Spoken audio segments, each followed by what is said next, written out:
80 साल पुराने मेरे दोस्त की शादी होने के बाद सुबह सुबह निकल जाते यहाँ की सबसे खूबसूरत जगह जिसे खूबसूरती का अदम्य साहस माना जाता है। जिस खूबसूरत जगह को देखने के लिए लोग दूर दूर से आते हैं। सोचो यहाँ के लोकल लोगों की ये हगने की जगह है। बढ़िया नजारा देखने के बाद मैंने अपने साथी की रील शूट कर दी। मेरा साथी मुझे पिछवाड़ा दिखा के महल की चढ़ाई शुरू कर देता है और महल पर चढ़ने के बाद नदी में दोनों छलांग मार देते हैं। नहा धो के सोमवार वाले दिन पहुंच जाते हैं शनि महाराज के मंदिर। वहां पंडित जी ने बोला तुम्हें आज नहीं आना चाहिए था। मैंने बोला शनि महाराज भी तो सोचे कि ये लौंडे तो साले मुझसे भी ज्यादा शनिचर निकले। मेरा साथी मुझसे तरह तरह की रील शूट करवाता और न्यूज चैनल पर पोस्ट करवाता और कहता ध्यान से देखिए इस शख्स को, 25 साल का लौंडा बेरोजगार कैसे दिखता है। यहाँ के बहुत सारे महलों का विचरण करने के बाद हमें सन्नाटे के अलावा और कुछ भी नहीं मिला। फिर चलते चलते हम एक ऐसे महल की ओर पहुँचे जिस महल की दीवारों पर 25 तरह के छेद थे। माना जाता है कि इन महल में ये छेद होने का एक कारण था कि अंदर की रानी महारानी इन छेदों के जरिए मोमोज और चाउमीन ले सकें। 2 लीटर ककड़ी खाने के बाद शुरू कर देते हैं एक और मिशन जिसमें हम महल के टॉप पर जाते और शाहरुख खान वाली पोज मार के भाग जाते वहाँ से। पैसे कम होने की वजह से टिकट के 2 टुकड़े कर लेते और घुस जाते एक म्यूजियम में जहाँ पर तरह तरह के सलबट्टे के ऊपर तरह तरह की कलाकृतियों को प्रदर्शित किया गया था।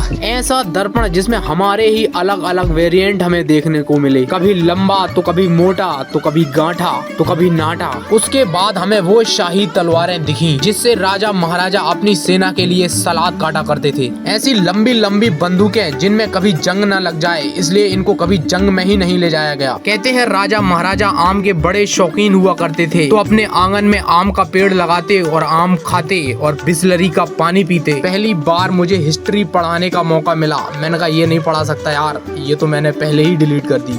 वो अलग ही लेवल का बंदा था।